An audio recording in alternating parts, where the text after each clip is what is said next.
We begin tonight with some breaking news about the latest deadly shooting that happened inside a Portland bar. I'm Wayne Garcia. And I'm Nora Hart. We learned just minutes ago that a suspect has turned himself in. Police say 22-year-old Rolando Mingoldoff Jr. turned himself into homicide detectives just before 5 o'clock this evening. He is charged with murder and unlawful use of a weapon. He's accused of killing 25-year-old Jamari Herring Sr. inside Mingle Lounge in Old Town early yesterday morning. Hours later, somebody opened fire at a vigil for Herring outside that same bar, and 5 people were hurt then. Fox 12's Audrey Wheel explains what we know so far and shows us how one group is working to put a stop to this kind of violence. There are balloons and flowers here for Jamari Herring and a note that says, "Love you always and forever will miss your light and laugh." Sunday morning, just before 2, Portland police say officers out on patrol were flagged down for a shooting inside Mingle Lounge in Old Town. Police found 25-year-old Jamari Herring Sr. had been shot.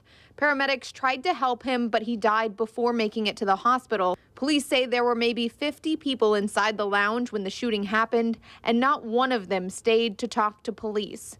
Then later that night, around 11, at a vigil for Herring just outside the lounge, police say 5 people were shot. They found one victim was hit in the stomach. He was taken to the hospital and is expected to survive. Police later learned that 4 other people went to the hospital in their own cars, also with gunshot wounds. One of them was seriously hurt, and the others should be okay. All of them are men in their early 20s to early 30s. Officers found at least 50 rounds were fired at the vigil, and they believe there was more than one gun. But again, the witnesses didn't talk to the cops. So our hearts go out to the victims and the people that are suffering out there. It's part of the violence in Portland that Pastor Corey Pritchett is working to put a stop to. And there's been a lot of anger. We know that with COVID and with just all that's been going on, there's a lot of hurting people out there. And that's why we want to bring love and prayer. He and others are holding a Better Portland Stop the Violence rally at Pioneer Courthouse Square Thursday from 10 to 1, hoping that those perpetrating violence in Portland will take notice. This is our city.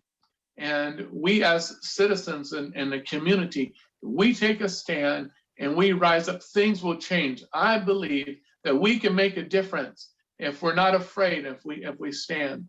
Portland police are asking anyone with information on either of these shootings to come forward, including anyone who was in Mingle Lounge before or when Herring was shot. Reporting in Old Town, Audrey Wheel, Fox 12 Oregon.